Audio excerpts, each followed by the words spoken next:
ఆ పిల్ల చదువుకుంటే నీదేం పోయింది? నీకేం తెలుసు చదువుకున్న పిల్లలు చెప్పిన మాట వినరు. అబ్బో ఏంటి వచ్చింది కట్టరా నీకు తెలివే? దీనికి తెలివెందుకు చూస్తే తెలియడంలే. మా ఇంటి పక్కన గోవిందయ్య కోడలు ఉంది, బిఏ పాస్ అయింది, చెప్పిన మాట వినదు. ఏమంటావు?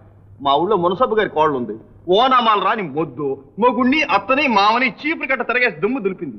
దీనికి ఏమంటావు? ఇదంతా మొండివాదం. నువ్వు ఏం గుండక్క మాట్లాడమే? ఈ శకుని గారి మాట్లాడినావంటే నీ బొచ్చెలో రాయే. నాకు తెలియక అడుగుతాను, చిట్టమ్మని తమ్ముడిని ఇంట్లో అట్టు పెట్టుకుందాం అనుకున్నావు కదా, పరాయి కోళ్ళు వస్తే ఒప్పుకుంటుందా అని. చెల్లిమైతే ఎంత వీలు, తమ్ముడికి పినతల్లి కూతురు, వాళ్ళు కలిసిపోతారు. నిజమేనయ్యా, పద్మ చదువుకున్నదైనా మంచి పిల్లగా కనిపిస్తుంది. చేసుకుందాం, వెళ్ళి మాట్లాడరానయ్య. దానికి గంటనే దొరికాడు. ఏట్రోయ్ నన్ను బొత్తుగా తీసి పారేస్తున్నావే? అబ్బే నిన్ను నమ్మకూడదులే, నేను నీ వెంటే వస్తా పద. ఏం గుండక్క? అలాగే ఈ పెళ్లి కూడా నీ చేతి మీదుగానే కానీ. గుండక్కకి నా మీద గురి కుదిరింది. అదేమిటది మాట్లాడి తెలియజేసుకుంటున్నావు? అబ్బే కొంచెం